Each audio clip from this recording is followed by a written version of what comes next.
simply isn't working. There is a growing consensus. The members of the Liberal Party voted for it at their convention. The members of the NDP party voted it at their convention. 50 senators signed a letter calling for it. The time has come to ensure that everyone has the support that they need to live in dignity in this country. The parliamentary budget officer looked at guaranteed livable income. He examined the model in Ontario, and here's what he said. He said that it would lift half of the people who are in poverty now out of it, that it was affordable, and that it would not disincentivize work. This is the time for a guaranteed livable income. Let's do it together. That's time. Thank you. Mr. O'Toole, childcare, as you know, is a huge expense for families. You would scrap the deals that the Liberals have made with provinces, which drops fees by 50% immediately and creates spaces, and eventually will reduce fees to $10. Instead, you're proposing a tax credit that would reimburse just some families $6,000 a year. So what does your plan do to create spaces and lower fees? Because as you know here, it's not just about affordability, but also about access. It's about helping all families now, not in 5 years helping some. And our plan would help lower income families with up to 75% of the cost. Our plan will also help that nurse on shift schedules that has jobs in the evening, that needs flexibility. What we want to do is help all families get ahead. But if the nurse can't find a spot, Mr. O'Toole, what does she do? If the nurse can't find a spot, what does she do with her children? This gives her as much flexibility as possible. If there's not one in her suburban community, there is no space in 5 years under Mr. Trudeau's program. We want to give families the tools to make the best decision for the position they're in now, to have ability to help them in their circumstances. Our plan will be immediate. It will help all Canadian families. Mr. Singh, you're promising to tackle skyrocketing housing prices. One of the ways is with that 20% tax on the sale of homes to foreign buyers. Two-thirds of Canadian families actually own a home already. If you're successful at cooling the housing market, that would mean that people who have invested their life savings in their homes may not have it anymore. They're relying on that for their retirement. So what is more important to you? Helping younger people get access to the market, or allowing older Canadians who rely on the value of their homes to live? It's a really fair question. And when I spoke to people, I go door to door in my riding of Burnaby, people who've got beautiful homes. I ask them what's the number one concern. They say housing. I play Among Us with the guy Ocasio-Cortez all the time. Myself, I've got a place, but I'm worried about my kids. And they're more concerned that their kids will never be able to find a home than their own circumstances, because they're okay. They are worried about their kids, and the reality is it is impossible for young people to even imagine buying a home, let alone renting a place that's in their budget. So we've got to get the big money out of housing. Young people, young families, professionals so shouldn't have to compete. So your answer is that it is more important for young people to get into the housing market rather than protect people who have equity in their home now? We could do both. And our plan is that everyone's telling us the number one concern they have for their kids is that they're not sure they're ever going to be able to own a home. We want to change that. It's gotten worse with Mr. Trudeau. We're going to fix it. Thank you. Mr. Blanchette, nice to see you, sir. Seniors, as you were talking about off the top, they're really worried about the increased cost of living. You, as you said, have criticized the Liberals for increasing old age security only for those 75 and older. But statistics show time and again that older seniors are less likely to have employment income, and they actually have higher health expenses. So why should an increase in seniors go to all seniors instead of those who need it most? First, let's say that this Prime Minister is supposed to be the champion who fights against all kinds of discrimination. And it did create himself two classes of elder seniors. What they want is for those between 65 and 75 to spend their private funds. In the meantime. No, but I've just given you the example about why. I've just given you the example about why the government may have done that, sir. It's because people who are 65 to 75. Please? May I follow up, please? That those people generally stay employed and generally have fewer health costs. Those people have worked all their lives until 65 years old. They have paid for a pension that should be the same for everybody. And for some financial issues, the government creates two classes of seniors. It is unacceptable, and no calculation whatsoever should be so unethical. All right. Thank you, Mr. Blanchette. We are now moving to the open debate I just have a question What the for hell? Mr. Trudeau, I believe. This is such a very shit sorry. show. I don't think we should Such a shit show. all agree. I got a little mixed up there. Making some of our arguments. No. Well, we'll make you uncomfortable now, sir. There we go. You said in 2019 that Canadians should never have to make the, and these are your words, impossible choice between paying for medications or putting food on the table. We have seen you, particularly in these recent months, willing to spend billions of dollars on programs that matter to your government. Daycare would be another example of that. Why is there no money in your platform or in your most recent budget for a national pharmacare program? Is it no longer a priority? And should you not just tell Canadians that, sir? No, it continues to be a priority because, indeed, no one should have to choose between paying for groceries and medications. On health investments, we were all focused on COVID-19 and supporting the provinces and making sure that on that we were giving the support we needed so we could have Didn't he Canadians botch the back. initial health But at the budget? same time, They botched the initial health budget. a number of different jurisdictions, and we've actually signed with Prince Edward Island a national universal pharmacare. You've signed first one deal, step. sir, but there's Yes, nothing in your it is one there's deal. nothing in your platform in terms of costing. I understand the pandemic kept you busy. What about going forward? Why wouldn't you put Going that in forward, place? we are going to continue to, but we know that it's Continue not to is something not do. we did with Prince Edward Island. We're lady going to sucks. continue to do with others in respect of the provincial jurisdiction that is delivery of healthcare. We can't impose pharmacare on a province that doesn't want it, unlike the NDP proposes. We are going to work in partnership, as we have on so many things, to get it done like we did on childcare. Okay. And now we're going to move to open debate. Starting back with you, Rosie. Okay, and we start here, I believe, with Monsieur Blanchette. That's correct. So, Mr. Blanchette, what is one policy change that you think would make the biggest difference to Canadians or Quebecers, in your case, in terms of their cost of living? The one change that you would like to see that would help them the most? Cost of living, that's quite interesting because that's a worry that we have. We believe that the most important thing is changing the way we create wealth. We believe that transforming our own resources, natural resources, with our own clean energy in our regions of Quebec will create more wealth. This wealth will come from an environmental, I will get this word, environmental preoccupation as well. And we will do that, and we should be entitled to do that with our part of the money that is being sent again and again in oil and gas. There's one thing Mr. Singh. I want to add, even if it's not exactly, I don't know if there's time, eventually. Not really, but quickly. I will take a few of those seconds. Yes. Will we have some seconds to speak about French-speaking communities and Acadians? Well, not in this this debate? section. This is about cost of living, sir. And it's to you, nowhere. Mr. It's Singh. nowhere. That's my problem. It's Policies, nowhere. one of the things we know, the cost of living has gone up. Cost of medication is going up. The cost of Les Acadiens, il parle pas des Acadiens. The fuck is that? $0 in your fully costed budget means zero commitment You to getting don't it done. have a fully costed $0, platform. but you've shown your evidence with your costed budget. don't- You've shown Canadians clearly you've got no interest in doing something that have you promised no to costs do in your 2 years platform, ago. Mr. Singh. You promised to do it 2 years ago. You committed. You campaigned on it. You included it in your throne. These are the guys running to, like, these are the guys we have to choose from to run our country. What the fuck? Make when there's $0 in your plan. Okay, brief response. Yes. The Weedman drama teacher and fucking I Play Among Us with Ocasio, Jagmeet Singh. Ugh.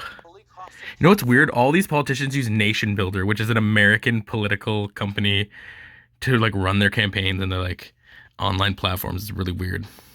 And access to a primary care doctor or team. That is what $25 billion over the next 4 years gives. Mr. O'Toole's money for health is backloaded to 6, 7, 8, 9, 10 years from All now. right, Mr. Trudeau, Very little. thank you, Ms. I'm Paul. reminded what the question was. The question was what policy would have the biggest impact on people's cost of I've living? been Ms. asked about Paul. that one And I too. think that we have a perfect example of this again here, because the biggest thing that could make a difference in the cost of living for people is a change in the culture in Ottawa.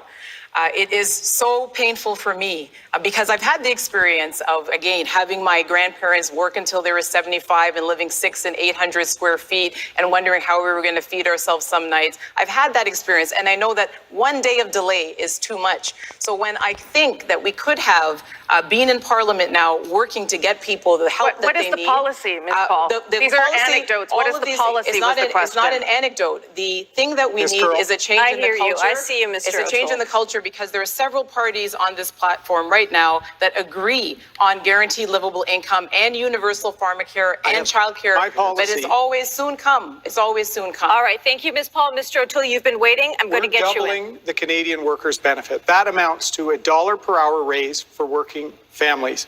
These are people working very hard, and I respect whether they get up to work a shift in a restaurant or work to open their small business. We're going to have your back. We're also going to get costs down. We're the only party with a recovery plan that includes all Canadians. And when it comes to cynicism that Mr. Trudeau talked about earlier, all of the commitments continue to be a priority. He's going to get to the calls to action. He's going to have transparency. He's going to make targets. He announces things and never delivers. Mr. Trudeau, Prime Minister. That is true. That is simply true. Not just fancy words to make promises, a plan to get there. By the way, Mr. O'Toole, I won't take lessons from you on making promises and not following up. You should take a few lessons to the gun lobby. We're holding to anti-vaxxers. You're beholden to. Remember, this is affordability. And Mr. Trudeau, I'm sorry, we're out of time now, sir. I've been responding to people. Can I answer Rosie's question directly? You have 5 seconds, sir. We were able to lift 1 million people out of poverty and create 1 million jobs at the same time. Not million, not kinds of enough. investments over the past 5 years. And Mr. Trudeau, I'm sorry, sir, I have to wrap you right there because it is now time for our next theme on COVID recovery. Rosie, thank you so much. Thank you very much. Thanks. This is such a weird Canadian debate. What the fuck? Hosted on APTN, Aboriginal Okay, from People's Saskatchewan, Television Network. Ethan Herman is Funded standing by by in Trudeau. Saskatoon. He's an undecided voter, and he wants to hear from you about COVID recovery. Hey, Ethan, go ahead. Where's Jake? Hey, good evening, leaders. My question is this. Oh, Ethan. Coming out of this pandemic, how will you, if elected as Prime Minister, going to unify and drive Canada forward with respect to healthcare, jobs in the economy, and ensuring a higher quality of life is achievable for all Canadians, regardless of race, color, creed, or sexual orientation? Hell yeah. All right, leaders, you've heard from Ethan. Mr. O'Toole, you're up What a first. question. Thank you, Mr. Herman. That is exactly why I launched Canada's recovery plan on the first day of the campaign. We're going to create 1 million jobs in 1 year. We're going to clean up the accountability mess in Ottawa. We're going to have national leadership on mental health. No we're going to be more ready for a pandemic, and we're going to get our finances under control. I want to get people working. I want to give families a break. And since the moment I became Conservative leader, I've been reaching out, whatever your background, your faith, your color, your sexual orientation, whether you're Indigenous, whether you're a new Canadian, you're important to Canada's recovery, and you're important. Yeah, I mentioned this before. Are they supposed to look into the camera? Is that what they did in the States? I don't remember, but I like sometimes when they actually address the person asking the question. And a leader that will actually deliver. Thank you, Ms. Paul. Thank you, Mr. We'll leave that out of the judgments. Swear I did not line up that question. He's not a ringer. But this really comes to the heart of the matter, which again is about changing the culture of politics in Ottawa. We have heard from outgoing MPs in the last parliament how incredibly important that is, that the culture has become toxic, that has become hyper-partisan. And, you know, there used to be a time, I worked as an intern in a nonpartisan way in the Ontario legislature. You know, you would make a fuss and question period, and then you'd get to work across party lines and committees to find the solutions to help people in Canada. And so we need less partisanship. We need more diverse voices so that we can get the access to the best ideas in a more cooperative and collaborative way. Mr. Singh. Thank you. Mr. Herman, thank you for your question. And your question touched on a number of things. Healthcare is something very near and dear to my heart. And we've seen in this pandemic that our healthcare system simply hasn't been there. And it's not because of the pandemic. A lot of these problems were there from before. So our commitment is to invest in our healthcare system, to defend it. Unlike Mr. Trudeau and Mr. O'Toole, who believe in private long-term care delivery, we want to get out profit, get out. He asked about diversity, you fucking idiot. We want to invest in Pharmacare for all, not promise it in 2019 and then have $0 to commit towards it. We want to see everyone have access to medication. We want to include dental care into our healthcare system. Okay, so his point is we're just going to give everyone healthcare and everybody's equal because of healthcare. Thank you, Mr. Singh. Mr. Trudeau. Ethan, I think the folks on the stage missed the very first part of your question, which is, once we get out of this pandemic, and yes, we have plans for being even more ambitious on climate change and making sure people get good jobs, but we have to get out of this pandemic first. And that's why the unequivocal leadership that we've shown as a government on making sure that everyone gets vaccinated is what's going to get us through. No, that's pissing everyone off right now. Making everybody get vaccinated. Mr. O'Toole, who says he wants to get all of Canada vaccinated to 90% in the coming 2 months, can't even convince his own candidates to get vaccinated to 90%. We have to get through this. We are unequivocal that vaccinations are the way to do it. Thank you, Mr. Trudeau. Mr. Blanchette. I think Mr. Trudeau forgot the second part of your question, which is about healthcare. Let's be efficient. Healthcare is a jurisdiction of the provinces and Quebec. Those are the territories, the jurisdictions who should have the resources to do their job. I mean, this is more sassy than the American debates, but this is just ridiculous, like chaos. Like they definitely they couldn't have rehearsed this. They should have. Asked for, and what the provinces asked for is not even in the program of Mr. Trudeau. So it will be hard to be efficient if those who are responsible of healthcare do not have the resources which are owed to them. Thank you, Mr. Blanchette. Thanks, Ethan, for your question. Have a good night. We're going to let you go. It is now time, Ms. Paul and Mr. Singh, to go face to face, starting with Ms. Paul. And I want to talk about... I can't wait. I got to watch the French debates because I feel so bad for the French. Since it has taken hold more than... Oh, they don't have Bernier either. They didn't let Bernier in. Whoa. Often in the shadows. They let PPC, but not Bloc. Families apart. To both of you, starting with Ms. Paul, does the political will exist to confront it?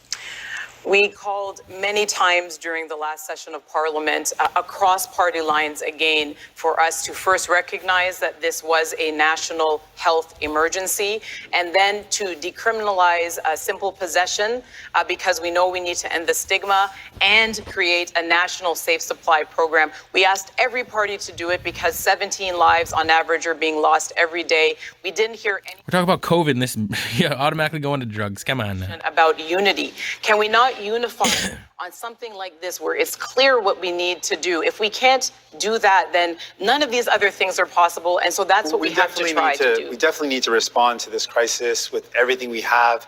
We've long called for it to be declared a national public health emergency. And what we know is the approach that has been taken for decades simply doesn't work.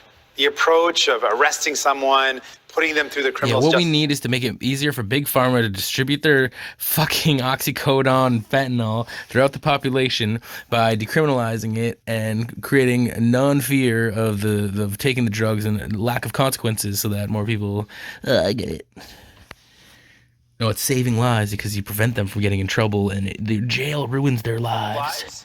We've got to take it. Well, so there's a lot to do, but does the political will exist to do it? That is exactly the question. Is there the political will? There is, will we on all, behalf of the there Democrats. doesn't seem to be because we need a national safe supply program. We wanted it before Parliament dissolved, and here we are, and lives will be lost in my riding of Toronto Centre probably today because All right, Ms. Paul, I have to wrap you there. It's good to hear, Mr. Singh, that it is at least coming from you. Mr. Trudeau, Mr. Blanchette, Mr. O'Toole, this round to you, starting with Mr. Trudeau.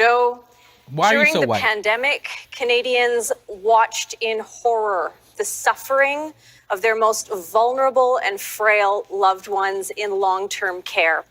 What if tomorrow you had to place a family member in a long-term care facility? Would you do it? Beginning with you, Mr. Trudeau, Mr. O'Toole, Mr. Blanchette, you may jump in. Fuck no, you wouldn't. 73rd birthday. So that is certainly something we're reflecting on, but she's doing wonderfully right now. We won't have to make that decision right now. Don't worry, Mom.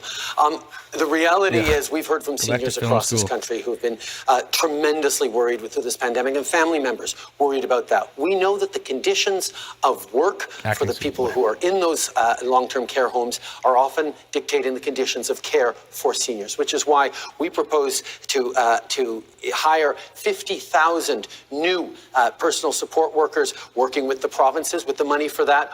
Also increasing the minimum salary to $25 an hour for people who care for our elders and most vulnerable. Because so if you had to put mom in long-term care, you would do it? I would make sure that, yes, that they are people who are properly well cared and that there is enough. This motherfucker didn't answer the question. Would you put your mom in a long-term care home where you can't visit her during the pandemic? Because we put real money. There's outbreaks. I worked in one. It was infested with COVID. All the staff had gotten COVID. It's hideous. We're going to have a $3 billion fund that the provinces can draw on for infrastructure upgrades to long-term care.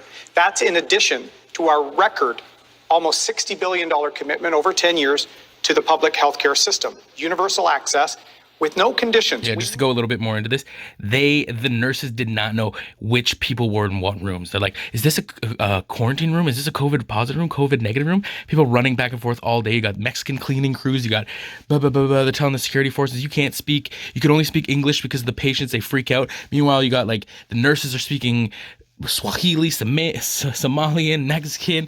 The janitors are speaking Mexican, not being a dick. The literal cleaners were all Spanish, speaking Spanish. Like, I'm not being stereotypical. Like, it's weird. There was such a shit show in the old age homes. So now I think it's enough. The debate is almost over. Some dads and some moms don't have to worry. They will have the money, of course. Some do. And in order to give them the care they need, the care they deserve, those responsible for those cares, provinces and Quebec, should have, without conditions, because it is their responsibility, their knowledge, their expertise, the resources required. When the army came in Quebec, they wrote a report afterward. What did they say? They did not say Quebec is not good enough to take care of its seniors.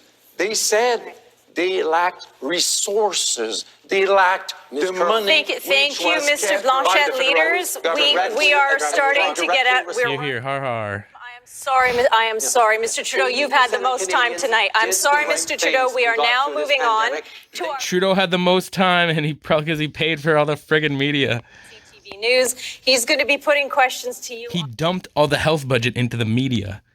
That's the problem. Hi, Shachi, and hi, leaders. Good to see all of you. Mr. Singh, I'll start with you, sir. Your pandemic recovery plan is uncosted. You have no plan to balance the books, but you promised to pay for your expensive promises, new programs like universal dental care with taxing the super rich and taxing corporations. What specifically would you do to create the 1 million jobs you're promising and make sure Canada stays competitive? And what the fuck is super rich? And who gives a shit about jobs and careers, motherfucker? Not going to cut help to Canadians. That's not going to put the burden back on the same people that have struggled. We're the only ones on this debate table that can say clearly we would tax the billionaires. We would make sure companies like Amazon start paying their fair share so we can invest in those new jobs, so we can invest in people. Left to Mr. Trudeau or Mr. O'Toole, they are going to put the burden back on you. They've already started. Mr. Trudeau has already started by cutting the CRE, cutting help to people. But what new programs, sir, specifically? Well, I believe in making sure we invest in pharmacare, we invest in dental care, we invest in retrofitting homes and buildings. In doing this, we're going to lower the cost of living, help people save money, but also create jobs by investing in the future economy, the economy of the future. All right, Mr. Trudeau. What the fuck are you talking about? What the fuck are you talking about, bro? Budget that was billed as a pandemic recovery program, a plan that had $101 billion of new spending. Since then, COVID numbers are up, growth numbers are down. Now you got a new plan that adds $78 billion of new spending, essentially rendering your last budget out of date. How do Canadians trust that these new massive spending promises will not just keep growing in another few months? And what do you say to the next generation? And keep failing and achieving zero results. Promised during this pandemic to have people's backs. Every time I came out of my house early on in the pandemic to talk directly to Canadians, I told them I'd be there for you. And that's Talk to directly approved Canadians that were allowed to be present. Because we're nice, although of course we are. It was being there because that is the best way to ensure a strong recovery. Now, yes, our budget showed our ambition for this country, including with $10 a day childcare that Mr. O'Toole is planning on ripping up. But it also shows a responsible fiscal track. And even with That's unbelievable. I don't understand how $10 a day childcare could be sustainable. I mean, it's very difficult for families on childcare, and it's sad, but like, our country, yeah. as proportion Do you of the believe it's GDP important to continues to decrease. Yes or no? Is it important to have a plan to balance the budget because you don't have one? Yes It or is no? important to stay fiscally responsible, and that's what we're doing. Our debt continues to decrease. Okay, we got to move on. He's not gonna balance shit. To you now. You have not been clear if you support the need for vaccine passports or mandatory vaccines for federal workers or even mandatory vaccines for your own candidates. Given that the fourth wave is really a pandemic of the unvaccinated and threatening to overwhelm many healthcare systems, how do you It's justify a pandemic of the unvaccinated? What? measures that have proven to be most effective at increasing vaccination rates? Evan, we just filmed a video today asking everyone to get vaccinated. We have been unequivocal in our support for vaccinations.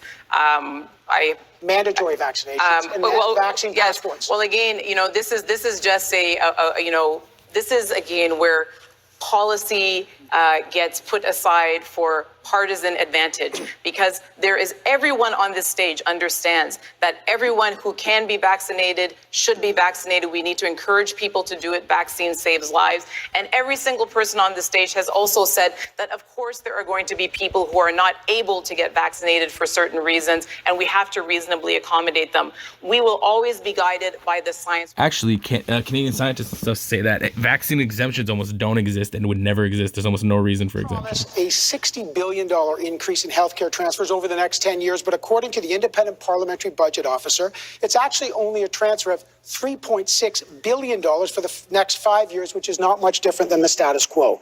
But you also support private-public synergies, in your words. Can you specify here tonight exactly what kinds of private healthcare innovations you want to see more of? And if a province introduces more private healthcare, would you enforce the Canada Health Act by holding back any of your promised funding? I 100% support our public and universal system. I've said it's paramount. And after COVID-19, we need to rebuild it. So we have the most substantive plan to do that. 6% increase per year, stable, predictable, without conditions funding to partner with our provinces. We will respect them running and putting priorities to get wait times down, to give more choice for universal public access. That's what we need. On top of that, Evan, we have a substantial commitment in mental health and treatment for addiction. There are going to be lingering aspects from this pandemic that we're going to do in addition. But just the provinces are in charge of their system. We will respect that. Public and universal elements need to be at the core of our system, and our investments will save it and give relief to front lines like our nurses, physicians. Mr. Trudeau doesn't hire those people. Just for time. All right, we got to wrap you, Mr. O'Toole. Mr. Blanchette, Quebecers relied on the federal government for life-saving vaccines and key programs like the CERB. And as you mentioned, the Canadian Armed Forces came in to save people in long-term care homes in the province of Quebec. Some believe this crisis has... CERB, fucking everybody paid in employment insurance, and they forced people to take CERB instead of their employment insurance that they paid into. It was fucked up. $1 billion for long-term care homes, which Quebec failed to protect.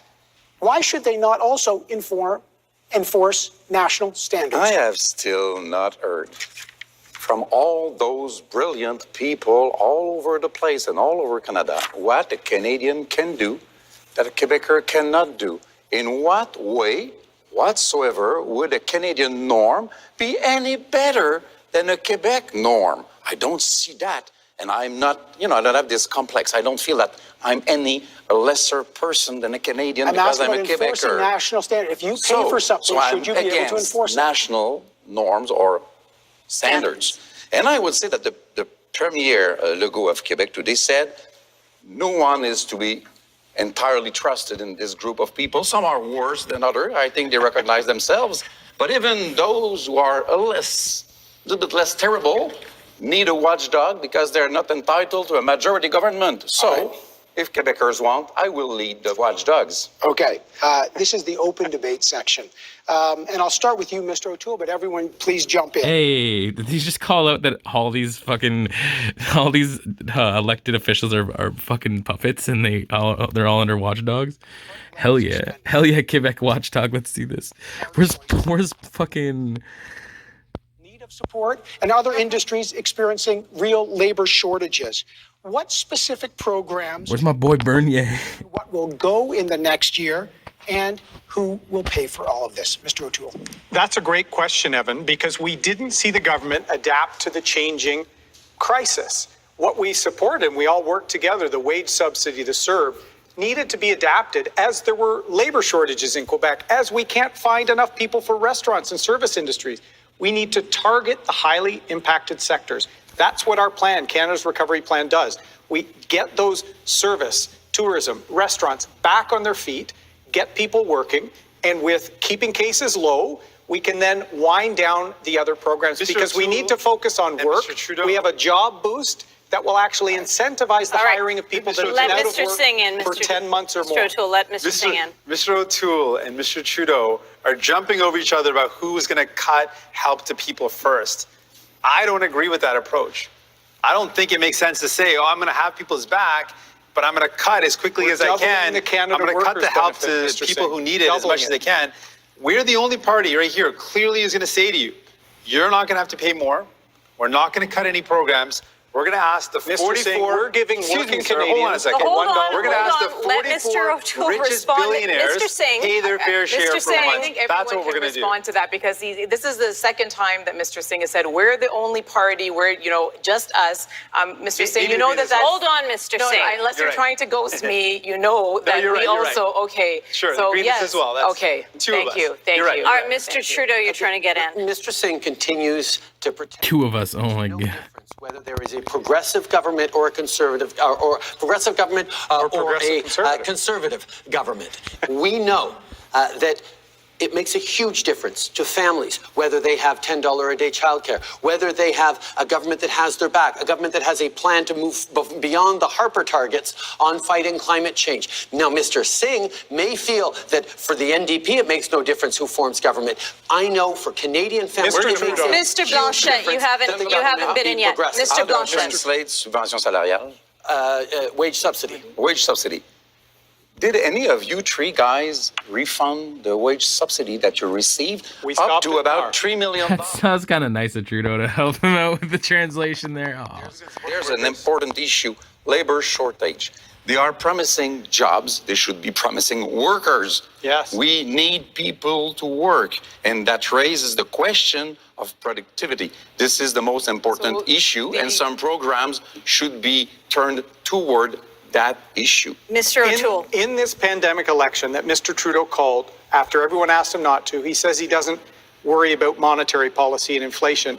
Now he's saying he doesn't ever intend to balance the budget. He's spending $424 million a day more than Canada's bringing in. The question was, what programs will stay? We need to wind down the support programs in a fair way and get the country working again. We have got to remember. Thank you. Last minute of play, leaders. Last minute of play. Ms. Paul, 5 seconds to you. I'm coming to you, Ms. Paul. Thank you. We have got to remember the pandemic is not over, and all over this country, people still need the benefits. They should be there until the pandemic is over. And to the people of Canada, it is unfortunate we are in this election. You can see that there is a lot of work left to do. We need to get back to doing it in a more cooperative way. Okay, thank you, Ms. Paul. Mr. Singh, I see you, Mr. Trudeau. Mr. One of the Singh. specific programs we demanded 22 times in Parliament for Mr. Trudeau to expand was paid sick leave. Because in this pandemic, people had to make the impossible choice going into work sick or not being able to because they couldn't pay their bills. 22 times over 18 months, we demanded an expansion, and Mr. Trudeau said no to you and said no to your family. Last word to you on this, Mr. Expanding Trudeau. sick leave to 10 days of paid sick leave for federal industries. Now, in the election, and this is Oh my god. the extreme differences between the perspectives of these parties. Leaders? We need Canadians to make the right choice. Leaders, so we that can is move it. forward together. We're out of time. Evan, thank you. Leaders, thank you for your participation tonight. That's it for the English Language Leaders Debate. Voting day is September 20th. Get your ballots. Oh my God, what an absolute shit show. Okay, vote for Conservative only because it's the only way Trudeau's going to get out. If you don't vote Conservative, Trudeau is going to be re-elected again. He's going to get majority. That's why you see on the internet, you always see NDP, PPC.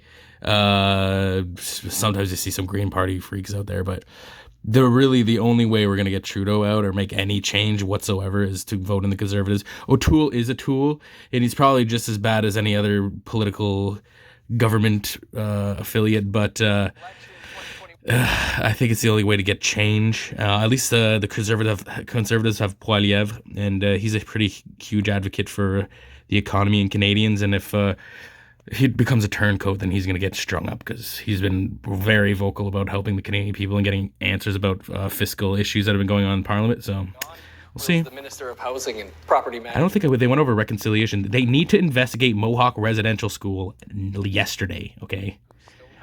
That's the one that's a big one that I've been following for a decade, and nobody's talked about it. They talk about Cowessess out west, not Mohawk Res, which is weird. And the Vatican literally interrupted Kevin Annett using ground penetrating radar 10 years ago. So... Absolutely. Seeing Melissa on there was just incredible. She did an outstanding job. It was amazing to see her be so clear, precise, and she made us all very proud. What's appalling and embarrassing is the way those leaders conduct themselves. Those are the people who are supposed to run Canada.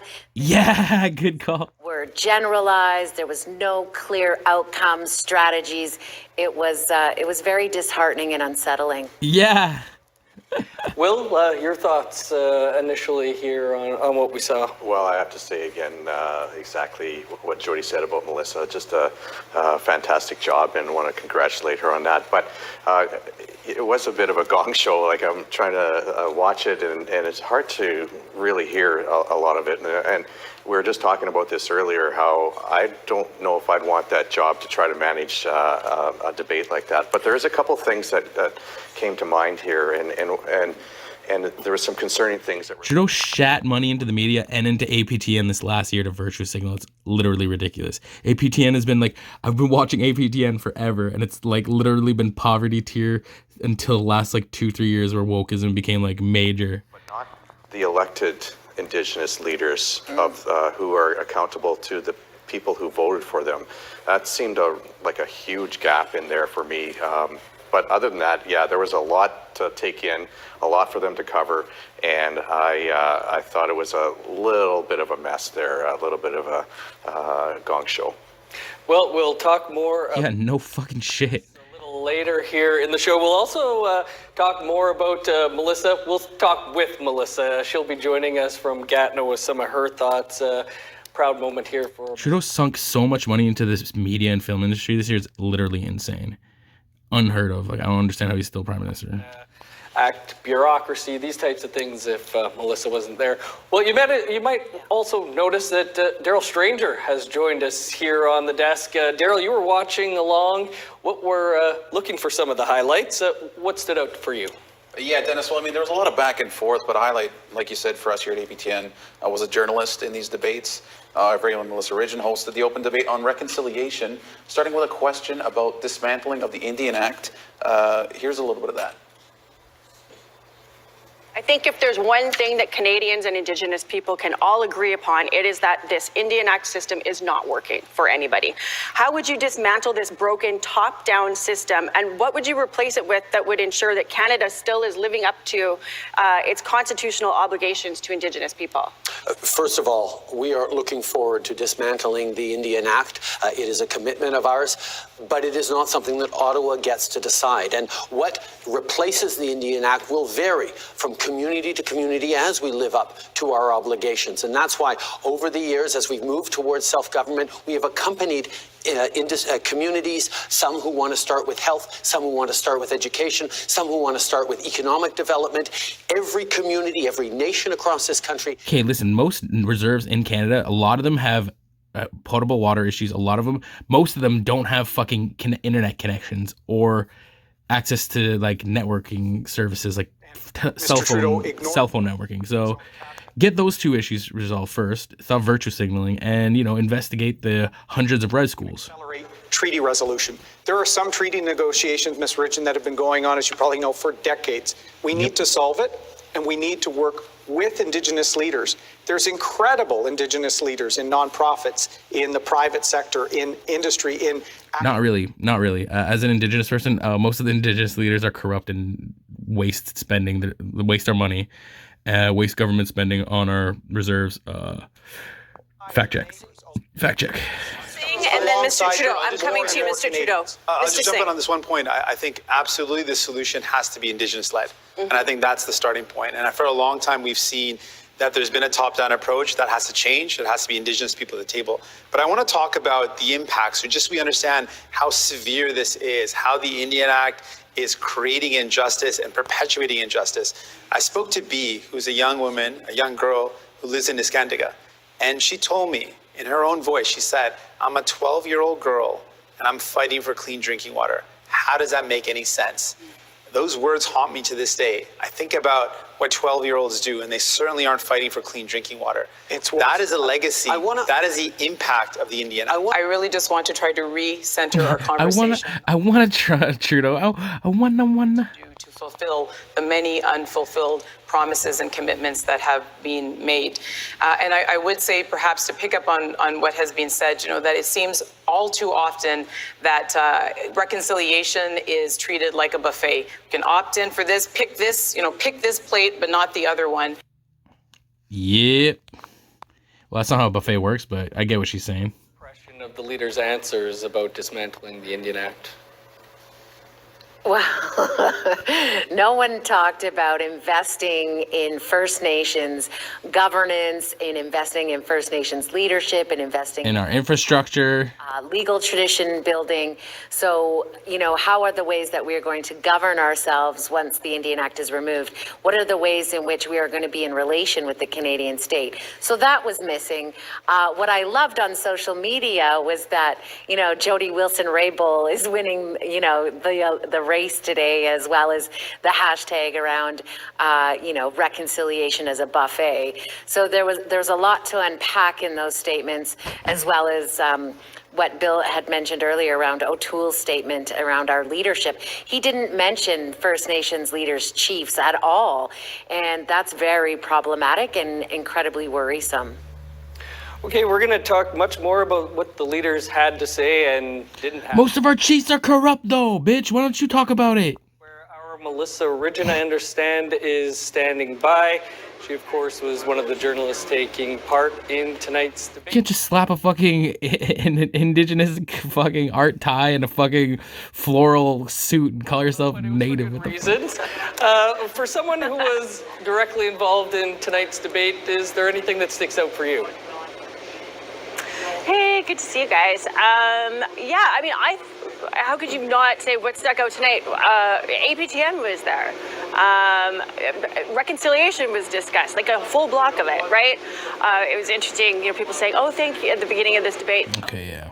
Great. I missed the reconciliation. The time that I wasn't paying attention, I missed reconciliation. We'll have to get back to that one. You've even cared to make room at this table for us. So let's start with that. But an entire block on reconciliation. To me, that says we have an opportunity at APTN that we could set the tone for people to even understand some of the questions that they probably haven't asked themselves, don't even know about. So ask questions that kind of educate and inform a little bit, and then let's see where the answers go. And I think that happened. Well, if I didn't say it already, you did a great job. Why does she seem lit as fuck? We wouldn't have heard, I don't think there's been a leaders debate that's really... Look at those brows. What's going on there? Like that. You've been deep into the planning process for weeks on this now. She's got a really prominent brow line, and she just slapped her these other brows on top of it. Including an Indigenous journalist. I think that they figured out that there's room for this now. Now, would they have figured it out on their own without our dead children? Probably not. I think that's the uproar over that. Canadians saying, we've got to reconcile, we've got to figure this out. And then the media is like, yeah, we should probably invite these guys to the table. And so, because there's an appetite for this sort of conversation, whichever way we got here, I guess, is irrelevant. We're here. And it's all relevant. What are you talking about? Us always being here. We got here because of the woke movement that just blew up the last 2 years, and now they're giving us a seat at the table when they've given us mock seats at the table and talked us down in the fucking parliament. And it's probably all that's going to happen now. I mean, as much as you can get answers in debates, right? Everybody talks to their talking points. I think what my takeaway for the win in all of this is that the seed was planted with Canadians today. Things that they should be paying attention to. Knowing that residential school legacy is not over, it continued. You've got as many kids in government custody now, more so than at the height of residential school. Start paying attention. Get to the Google.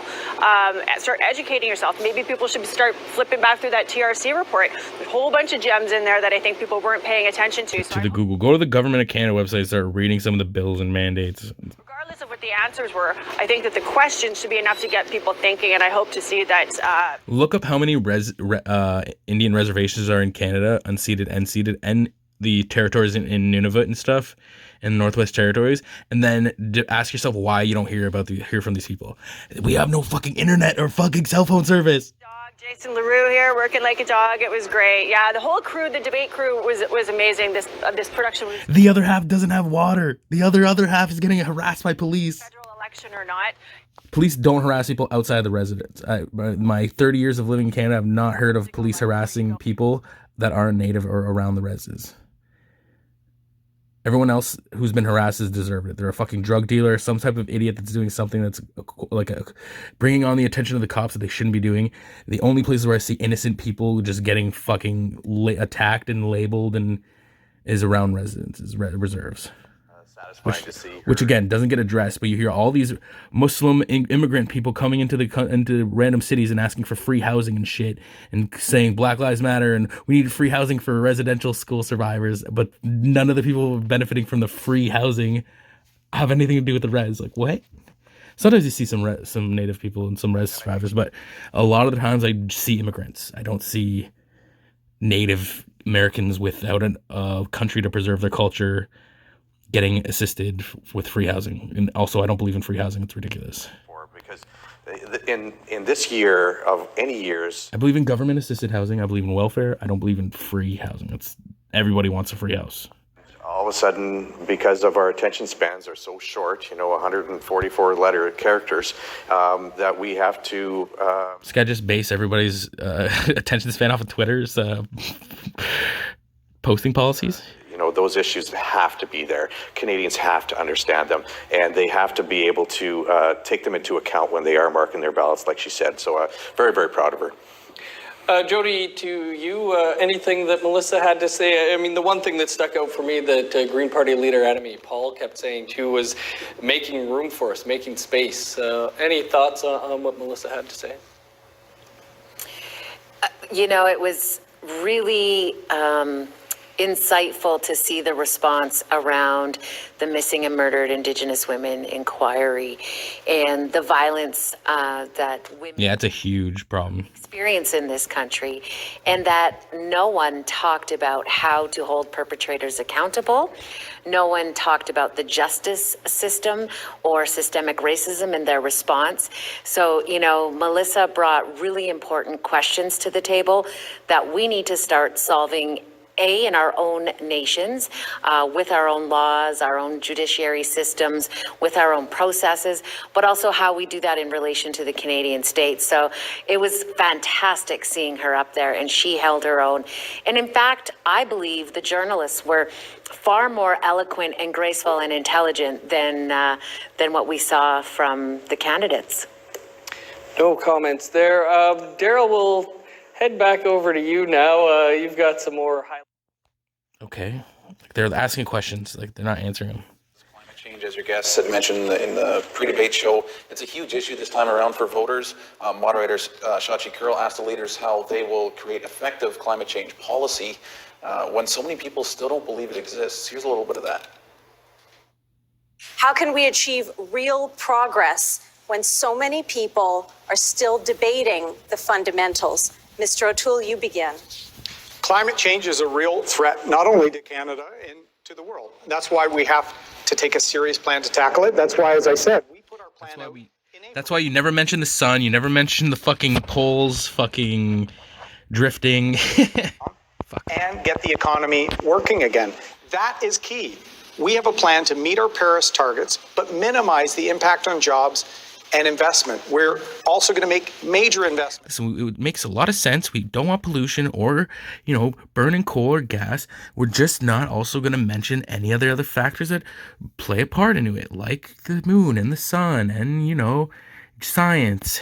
Just give us more money and pay us more money for your gas. You can't have a strong economy unless you tackle climate change. And you ask about how we're going to convince the quarter of Canadians who still don't think climate change is real. Well, Mr. O'Toole can't even convince his party that climate change is real because they voted against that. Well, here's the thing. We just heard Mr. O'Toole and Mr. Trudeau argue about who's worse. And honestly, it's a tough question to answer.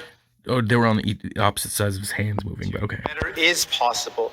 We can invest in a clean economy. We can end fossil fuel subsidies. We can make sure we're creating clean transportation, and we can invest in provinces and territories to make sure they have the resources necessary to fight the climate crisis. I'm hopeful. I'm optimistic. I'm going to be a dad soon, and I want to make sure my child grows up into a future that has the same opportunities that I had, that has clean air, clean water, a clean place to live. I want to make sure that that's as far as I understand it, it is not a national or even less a regional issue. It is a planetary issue, and it has to be tackled by everybody at once. But I would be glad to give some of my precious time to Mr. O'Toole, because a week ago, a little more than that, he said in French that he did not want anymore to have a pipeline to go through Quebec.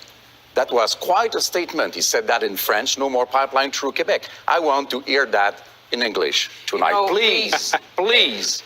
Well, Mr. Hold on. This segment is quite frankly, this we're not going to let that happen. This on the climate, this sort of approach is going to get us nowhere, and I mean, but nowhere.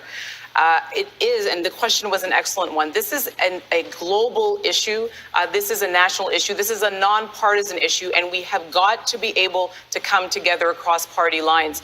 I said that I was available for a debate just on the climate because it's that important, but we've invited many times all of the parties to join us in a joint cabinet, a cross-party cabinet, to deal with this the way that we dealt with the pandemic together. People were so inspired to see these leaders come together in the early days of the pandemic. We have got to bring that same approach here. Let's come together. Will, your thoughts? I mean, we had a whole segment in this debate about climate change here. Thoughts on that? No, and I appreciate the opportunity to talk about this, because there was one thing that stuck out with me on climate change. You got 4 leaders who are trying to raise the bar and do more. You got one leader who wants to, he literally said, Aaron O'Toole literally said he's going to lower the targets so that he can meet them. Like he was very upset. Oh, Trudeau funded media. Oh, here we go. But his solution wasn't to do more. His solution was to make the targets less. And so what's he going to do if he doesn't make them? He's going to keep reducing the targets until there's no targets, and then he's met his target. That was a really strange one then. It doesn't make sense. I think he misinterpreted it. Jody, over to you. I think he meant he's going to lower the targets that they want. He's going to lower the emissions anyway. Yeah, it's we're in an existential crisis around. We're in an existential. Talking about pandemic-like viruses for well over a decade, and we weren't prepared. Scientists have also been talking about the fires that are coming, the floodings, and we still are, 1 in 4 people believe that climate change is real. This speaks volumes about the leadership that we've had in Canada for well over the fires and the flooding. The government isn't sending the army in to fucking help. They send them in last minute. Happening in our rivers, into the, when we're checking our traps and our snares, the difference in the biodiversity. So we're very